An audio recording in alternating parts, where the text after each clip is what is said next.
Satyabhama Institute of Science and Technology, Chennai. Satyabhama Institute of Science and Technology, Chennai.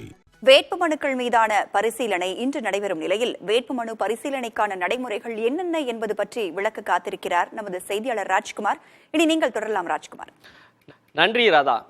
அரசியல் கட்சியில் ஒரு வேட்பாளராக அறிவிக்கப்பட்டு விட்டாலே அடுத்து அவர்களுக்கு மிக முக்கியமானது அவர்களுடைய வேட்பு மனுவை பரிசீலனை செய்ய வேண்டியது மிக அவசியமாக இருக்கிறது.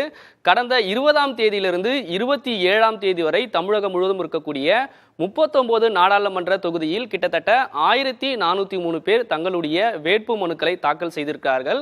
அரசியல் கட்சியினுடைய வேட்பாளர்கள், பதிவு செய்யப்பட்டிருக்கக்கூடிய வேட்பாளர்கள் மற்றும் சுயேட்சை வேட்பாளர்கள் என மிக மும்முரமாக தங்களுடைய வேட்பு மனுவை தாக்கல் செய்திருக்கிறார்கள். வேட்பு மனு மீதான பரிசீலனை இன்று தொடங்கி இருக்கிறது. இந்த வேட்பு மனுக்கான பரிசீலனையில் ஒரு வேட்பாளர் தன்னுடைய முழுமையான விவரங்களை குறிப்பிட்டிருக்க வேண்டும். ஆதார் எண், அதே போன்று பேன் கார்டு, அதே போன்று எந்த தொகுதியில் அவர் வசிக்கிறார் உள்ளிட்ட முழுமையான விவரங்கள், அவர் படித்திருக்கக்கூடிய படிப்பு உள்ளிட்ட விஷயங்கள், அவருக்கு வரக்கூடிய வருமானம் என்ன என்பது உள்ளிட்ட அந்த முழுமையான விவரத்தை வேட்பு மனுவில் வேட்பாளர் முழுமையாக தெரிவித்திருக்க வேண்டும். இதையெல்லாம் தேர்தல் நடத்தக்கூடிய தொகுதி அலுவலர் பரிசீலிப்பார்கள். அதே போன்று எந்த தொகுதியில் வேட்பாளர் போட்டியிடுகிறாரோ அந்த தொகுதியை சேர்ந்த 10 வாக்காளர்கள் அவருக்கு முன்மொழிய வேண்டும்.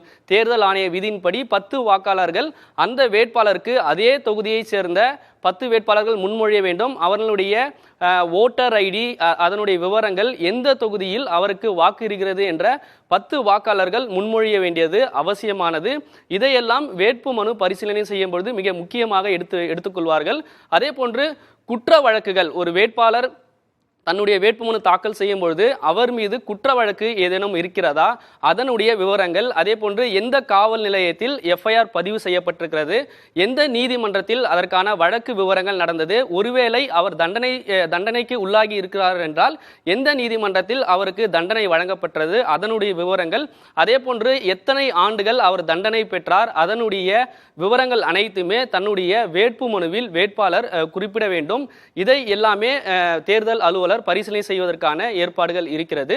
அதே போன்று குறிப்பாக ஒரு வேட்பாளர் அவருக்கு சொத்து மதிப்பு என்ன இருக்கிறது, அசையும் சொத்து மதிப்பு என்ன, அசையா சொத்து மதிப்பு என்ன போன்ற விவரங்கள் குறிப்பிட வேண்டும். உதாரணத்துக்கு கடந்த 2019ஆம் ஆண்டிலிருந்து ஒவ்வொரு ஆண்டுக்கு அவருடைய சொத்து மதிப்பு என்ன இருக்கிறது என்று குறிப்பிட வேண்டும்.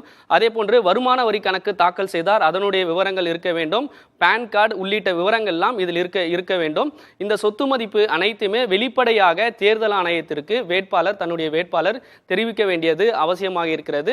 இதை அபிடவிட் முறையாகவும் தாக்கல் செய்ய வேண்டும். இந்த விவரங்கள் அனைத்துமே தேர்தல் நடத்தக்கூடிய அலுவலர் சரிபார்ப்பார். வேட்பாளர் மட்டும் இல்லாமல் அவருடைய குடும்பத்தினருடைய வருவாய் என்ன இருக்கிறது, வருமானம் என்ன இருக்கிறது என்ற போன்ற விவரங்களும் குறிப்பிட வேண்டும். அதாவது உதாரணத்துக்கு ஒரு வேட்பாளர் சொத்து விவரங்கள் தாக்கல் செய்யும் பொழுது தன்னுடைய மனைவி பெயரில் என்ன மாதிரியான சொத்துக்கள் இருக்கிறது, மகன் பெயரில் என்ன சொத்துக்கள் இருக்கிறது, வங்கியில் எவ்வளவு இருப்பு இருக்கிறது, அதே போன்று ஜுவல்ஸ், தங்க நகையாக எவ்வளவு வைத்திருக்கிறார்கள், பிக்சட் டெபாசிட் என்ன போட்டிருக்கிறாங்க உள்ளிட்ட விவரங்கள் அனைத்துமே இதில் இடம்பெற்றிருக்கணும்.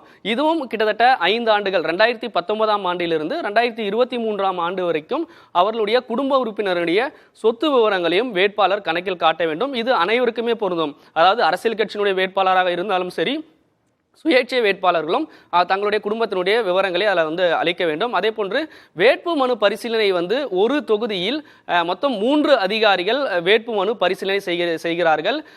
ஐஏஎஸ் அதிகாரியை கொண்ட தேர்தல் நடத்தக்கூடிய தேர்தல் தொகுதியினுடைய அலுவலர், 2 உதவி அலுவலர், இந்த தகவல்கள் எல்லாம் 3 அதிகாரிகள் கொண்டவர் ஒவ்வொரு பாராளுமன்ற தொகுதியிலும் அவர்களுடைய வேட்பு மனுக்களை பரிசீலனை செய்வதற்கான ஏற்பாடுகள் செய்வார்கள். இது காலை 11 மணிக்கு தொடங்கி மாலை 3 மணி வரை ஒவ்வொரு தொகுதி வாரியாக வேட்பாளர்கள் தாக்கல் செய்த தங்களுடைய மனுக்களை பரிசீலனை செய்கிறார்கள்.